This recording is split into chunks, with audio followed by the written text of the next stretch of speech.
এরকম একটা সমস্যা হয়েছে, যেমন গলায় ফাঁসের মতো অবস্থা হয়েছে। এসে দেখে যান কিভাবে মানুষ কষ্ট করে, মানে মানুষের রাস্তায় হয় না, আমরা গাড়ি ঘুরে পারবো কেমনে? এই ভিড়ের জন্য একটা বাচ্চা নেশা পড়ে গেছে, নদীতে পড়ে গেছে গা, উঠান উঠছে, বাচ্চারা অনেক কষ্ট করে উঠাইছে। এই ব্রিজ নাইগা দিয়ে মানুষ অনেক কষ্ট হইতাছে, ব্রিজ চালু করে একটা ব্রিজের ব্যবস্থা করুন। এই ব্রিজের কারণে আপনাদের কি অনেক বড় ধরনের সমস্যা হয়েছে। আমাদের সরকার এরা বিকল্প পদ্ধতি বাইর করা না করার কারণে কেন ব্রিজ ভাঙা হলো? একটা ব্রিজ ভাঙে গেছে, এটারে মেরামত করে নিলে ওই ব্রিজটা ভাঙতো। বাঙালদের মধ্যে আমাদের তাহলে সুবিধা হতো। মানুষ এই যে কষ্ট করতেছে, এই কষ্ট কেন দাঁড়িয়ে দিব? তো ছাত্ররাকে এই যে আন্দোলন করলে এই কারণে ব্রিজ ভাঙে মানুষের কষ্ট দেওয়ার জন্য। আপনার বিকল্প বুদ্ধি বাইর করতে ব্রিজগুলো ভাঙতো। এখনো এই ব্রিজটা সারে না, এই দুইটা ব্রিজ এখনো সারেন উপর দিয়া। এই যে জ্যাম হয়ে রয়েছে, এখানে একটা মানুষ যাইতে কষ্ট হইতেছে, এটা কারণটা কি? আমাদের এটা বিকল্প রাস্তা বাইর করে নিত। এইটা বাইর এটা তো যখন ভাঙে তখন আমরা কি রয়েছে, একটা বড় একটা বাজার, টঙ্গী বাজার, বৃহত্তম বড় বাজার, এখান থেকে লক্ষ লক্ষ লোক যাতে মানুষ মালামাল নেওয়া না করে। এই মালগুলো কেমনে দেবে? এই যে ভ্যানগুলো যাচ্ছে, অনেকের টিপ রয়ে গেছে, এই টিপ মালগুলো পয়সা রয়েছে, কারণ কি? তাহলে কেমনে করবে? এখন তারা ভাড়াও দিতেছে, আমাদের কি করার, হেরাল কি করবে? এখন তারা ডাবল ভাড়া যাচ্ছে, চাইবেই তারা সবাই 3 ঘন্টা লাগতেছে, 3 ঘন্টা 6 ঘন্টা লাগতেছে, তারা যাইতে পারতেছে না। এই কারণে আমাদের সমস্যা হইতেছে। এখন আমরা করবো এই যে স্লিপ নিয়ে যাচ্ছে, স্লিপটা বসে থাকবো বাজারে, মাল নিতে পারে, রিস্কারা যাবে না। হাজার হাজার মানুষ টঙ্গী যারা ব্যবসা করে এবং উত্তরার সাথে টঙ্গীর সাথে একটা বিশাল একটা কানেকশন। তাদের পণ্য তারা ক্রয় করে, যখন এই পণ্য গাড়িগুলো যখন এই ব্রিজে ওঠে তখন অন্য অন্য যাত্রীবাহী বা যাত্রী যারা আছে তারাও যেতে পারে না। মানে এরকম একটা সমস্যা হয়েছে, যেমন গলায় ফাঁসের মতো অবস্থা হয়েছে। এগুলো কর্তৃপক্ষের নজরে দেওয়া দরকার, যে গুরুত্বপূর্ণ একটি টঙ্গীর সাথে এবং আবদুল্লাপুর এবং উত্তরার সাথে যে বিশাল একটা কানেকশন মানুষের ব্যবসার ক্ষেত্রে, যোগাযোগের ক্ষেত্রে।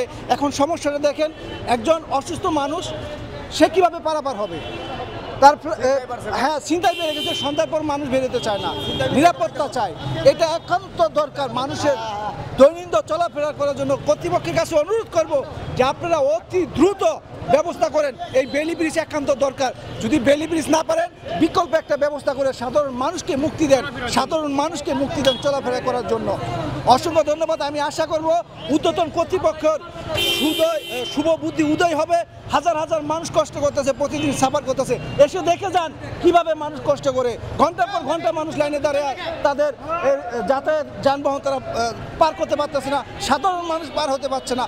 এই যে দুর্ঘটনা হচ্ছে, প্রচুর দুর্ঘটনায় মানুষ ভুক্তভোগী। ঠিক আছে, যদি ব্রিজটা ভালো হয় তাহলে যেমন ধরেন মানুষ যাতায়াত করে অনেক সুযোগ সুবিধা পাবে। এখান থেকে রিক্সা ক্রস হতে পারছে না, তারপরে মানুষ জনগণ আসা যাওয়া করতে পারতেছে না। এখানে যে বেলি ব্রিজটা আছে, এই বেলি ব্রিজটা কিন্তু এখন ব্যবসায়ীদের একমাত্র উপায় বলা চলে। হ্যাঁ, এবং আমি কিছুদিন আগে শুনতে পাচ্ছি যে এই বেলি ব্রিজটা হয়তো ভেঙে দিবে। আমাদের এইখানে যে ব্রিজটা আছে, এই ব্রিজটা শুধু হাঁটা চলার জন্য রাখবে।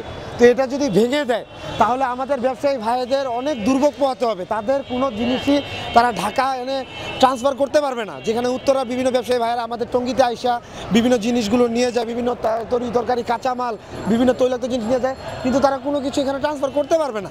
তো এই জিনিসটা আমার সরকারের কাছে আবেদন এবং বিভিন্ন উপরমহলের কাছে আবেদন যে এই ব্রিজটা যাতে রাখা হয়। এবং এই ব্রিজটার কিন্তু মেয়াদ প্রায় শেষ, আমরা দেখতে পাচ্ছি এই ব্রিজটার মেয়াদ প্রায় শেষ। এই মেয়াদটা যদি একটু বাড়ায় এবং ব্রিজটা যদি পুনর্গঠন করে শক্তিশালী করে একটা স্টিল কনস্ট্রাকশন করে দেওয়া হয়, স্টিল স্ট্রাকচার রেডি করে দেওয়া হয়, তাহলে আমি মনে করি ব্যবসায়ী ভাইদের জন্য অনেক সুফল হবে।